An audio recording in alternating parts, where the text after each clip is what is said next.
Kisa Gotami was a young woman who lived during the time of the Buddha. She was married and had a son whom she loved dearly. Tragically, her son died suddenly, and Kisa Gotami was overwhelmed with grief.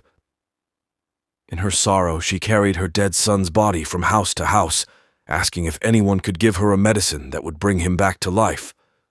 Seeing her desperation, someone advised her to go to the Buddha, suggesting that he might have a solution. She went to the Buddha and pleaded with him to bring her son back to life.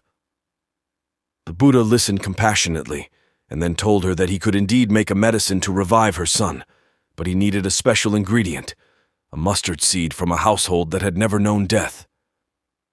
Kisa Gotami, filled with hope, immediately set out to find such a mustard seed. She visited house after house, asking if they could give her a mustard seed, but with one condition, that the household had not experienced any death. At every house, she was met with the same response.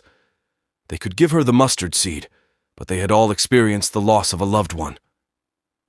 As Kisa Gotami continued her search, she began to realize that death was a part of life and that everyone faced loss at some point. Her perspective shifted from her personal grief to a broader understanding of human suffering.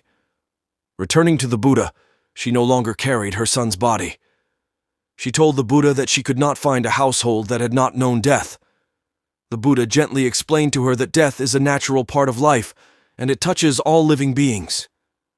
Through this experience, Kisa Gotami came to understand the impermanence of life and the universality of suffering.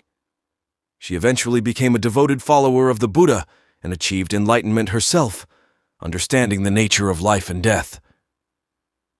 The story of Kisa Gotami and the mustard seed is often used to illustrate the Buddha's teachings on the impermanence of life and the importance of accepting the reality of death.